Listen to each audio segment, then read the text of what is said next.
Hello welcome back to our channel. ഇഗ്നോയുടെ BCA admission start ചെയ്തിട്ടുണ്ട് കേട്ടോ. അപ്പോൾ നോർമലി ഇഗ്നോയ്ക്കകത്ത് രണ്ട് സെഷനിലാണ് അഡ്മിഷൻ കൊടുക്കാറ്. അതായത് ഇയർലി 2 തവണ, ഒന്ന് വന്നിട്ടുള്ളത് ജാനുവരിയും മറ്റൊന്ന് ജൂലൈയും. അപ്പോൾ ജൂലൈക്കുള്ള അഡ്മിഷനാണ് ഇപ്പോൾ സ്റ്റാർട്ട് ചെയ്തിട്ടുള്ളത്.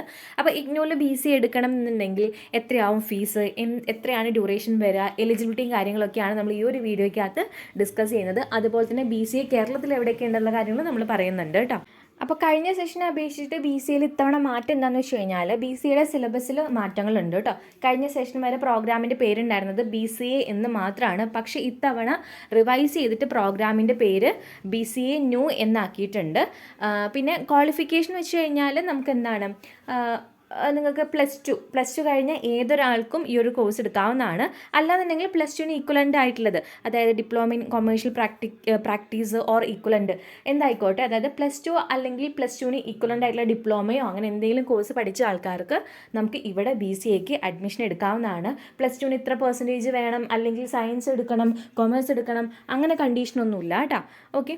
പിന്നെ ഡ്യൂറേഷൻ വന്നിട്ടുള്ളത് 3 വർഷമാണ് മിനിമം വർഷം. മാക്സിമം ആണെന്നുണ്ടെങ്കിൽ 6 ഇയേഴ്സ്, അതായത് 3 വർഷത്തിനുള്ളിലാണ് നമ്മൾ നോർമലി ഈ ഒരു കോഴ്സ് കംപ്ലീറ്റ് ആക്കേണ്ടത്. അതേസമയം നിങ്ങൾക്ക് 3 വർഷത്തിൽ ആ ഒരു കോഴ്സ് തീർക്കാൻ പറ്റിയിട്ടില്ല എന്നുണ്ടെങ്കിൽ അഡീഷണൽ നമുക്കൊരു 3 വർഷം കൂടി തരുന്നതായിരിക്കും. അതായത് ടോട്ടൽ 6 വർഷത്തിൻ്റെ ഉള്ളിൽ നിങ്ങൾ എന്ത് ചെയ്യണം, ഈ പ്രോഗ്രാം ഫുള്ള് എക്സാം എഴുതണം, അസൈൻമെൻറ്റ് വെക്കണം, പ്രാക്ടിക്കലുണ്ടെങ്കിൽ പ്രാക്ടിക്കലും ഒക്കെ നമ്മൾ എന്ത് ചെയ്യണം, കംപ്ലീറ്റ് ആക്കണം കേട്ടോ. ഓക്കെ. ഫീസ് വന്നിട്ട് നമുക്ക് അടയ്ക്കാനുള്ളത് സെമസ്റ്റർ വൈസ് ആണ്. കാരണം BCA വന്നിട്ടുള്ളത് സെം വൈസ് ആണ്. അതായത് നിങ്ങൾ ഇപ്പോൾ അഡ്മിഷൻ എടുക്കുകയാണെന്നുണ്ടെങ്കിൽ നമുക്ക് ഡിസംബറിലോട്ട് ഫസ്റ്റ് സെമ്മ് വരും, ജൂണിലേക്ക് സെക്കൻഡ് സെമ്മ് വരും, അങ്ങനെ. ഇൻ കേസ് നിങ്ങൾക്ക് സെമസ്റ്റർ ആയിട്ട് എഴുതാൻ ആഗ്രഹമില്ലെങ്കിൽ ഇയർ ആയിട്ട് എഴുതാം. അതായത് ഇപ്പോൾ അഡ്മിഷൻ എടുക്കുകയാണെങ്കിൽ അടുത്ത ജൂണിലോട്ട് നിങ്ങൾ ഫസ്റ്റ് സെമ്മും സെക്കൻഡ് സെമ്മും എഴുതണം. ഓക്കെ. അപ്പോൾ സെമസ്റ്റർ ആയിട്ടാണ് നമ്മൾ എന്ത് ചെയ്യേണ്ടത്, പേയ്മെൻ്റ് ഒക്കെ അടയ്ക്കേണ്ടത്. അപ്പോൾ ഇഗ്നോയിൽ പേയ്മെൻറ്റ് വരുന്നത് 8000 പെർ സെമസ്റ്റർ ആണ് കേട്ടോ. അപ്പോൾ അഡ്മിഷൻ എടുക്കുന്ന സമയത്ത് നമ്മൾ എന്ത് ചെയ്യണം, ഫസ്റ്റ് സെമസ്റ്ററിലെ പേയ്മെൻറ്റ് അടയ്ക്കണം. അപ്പോൾ ഇഗ്നോയുടെ അഡ്മിഷൻ എന്ന് വെച്ച് കഴിഞ്ഞാൽ ഈസി ഒന്നല്ല, 8 സ്റ്റെപ്പ് വരുന്നുണ്ട്. അതിനകത്ത് 8ാമത്തെ സ്റ്റെപ്പാണ് പേയ്മെൻറ്റ്. സോ ഫസ്റ്റ് സെമ്മിലെ പേയ്മെൻറ്റ് അടച്ചു കഴിഞ്ഞാലാണ് അഡ്മിഷൻ പ്രോസസ്സ് കംപ്ലീറ്റ് ആവുകയുള്ളൂ.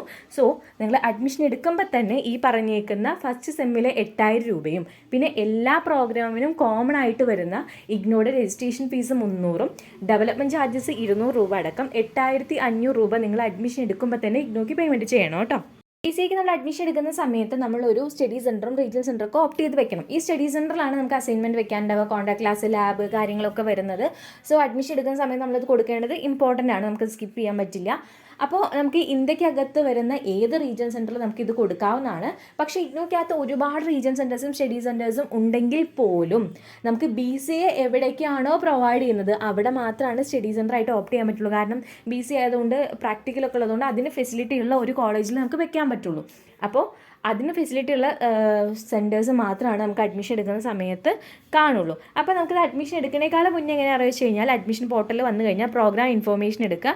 അതിനകത്ത് നിങ്ങൾ എന്ത് ചെയ്യുക, BCA എന്ന് സെർച്ച് ചെയ്ത് കൊടുക്കുകയാണെങ്കിൽ അത് ഹൈലൈറ്റ് ആവുകയും അതിനകത്ത് റീഡ് മോർ കൊടുക്കുക. പിന്നെ നമുക്ക് അതിനകത്ത് സെർച്ച് ചെയ്യാൻ ബുദ്ധിമുട്ടാണെന്നുണ്ടെങ്കിൽ ഫൈൻഡ് ഇൻ എ പേജ് കൊടുത്തിട്ട് കേരളത്തിലെ 3 റീജിയൻ സെൻറ്റർ, ഞാൻ ഇന്ത്യക്ക് അകത്തുള്ള മൊത്തം നോക്കുന്നില്ല, ഇന്ത്യക്ക് അകത്ത് നിങ്ങൾ മൊത്തം നോക്കണം എന്നുണ്ടെങ്കിൽ ഇതിൻ്റെ ഏറ്റവും താഴോട്ട് പോയി കഴിഞ്ഞാൽ ഇവിടെയൊക്കെ ഓരോ റീജിയൻ സെൻറ്റേഴ്സും അതിന് അണ്ടറിലുള്ള എന്താ പറയുക സ്റ്റഡി സെൻറ്റേഴ്സും കാര്യങ്ങളൊക്കെ നമുക്കിവിടെ കാണാൻ പറ്റും.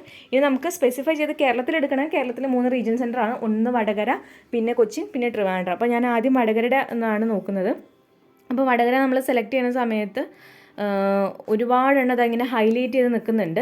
പക്ഷേ ഇങ്ങനെ ഹൈലൈറ്റ് ചെയ്ത് നിൽക്കുന്ന എല്ലായിടത്തും BCA പ്രൊവൈഡ് ചെയ്യുന്നില്ല കേട്ടോ.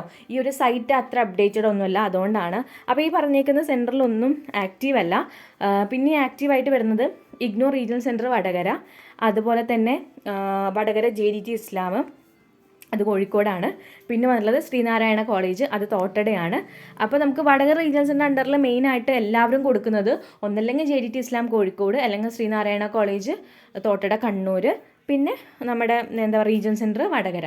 പക്ഷേ മാക്സിമം റീജിയൻ സെൻറ്റർ വടകര കൊടുക്കാതിരിക്കുകയാണ് നല്ലത്. കാരണം അവിടെ അത്ര നല്ല റെസ്പോൺസും കാര്യങ്ങളൊന്നും കുട്ടികൾക്ക് കൊടുക്കുന്നില്ല എന്നാണ് അറിഞ്ഞത്. അപ്പോൾ കൊടുക്കുന്നുണ്ടെങ്കിൽ നിങ്ങൾ ആ ഒരു ഏരിയ ആണെങ്കിൽ ഒന്നല്ലെങ്കിൽ JDT കൊടുക്കുക, അല്ലെങ്കിൽ SN കോളേജ് തോട്ടട കൊടുക്കുക കേട്ടോ.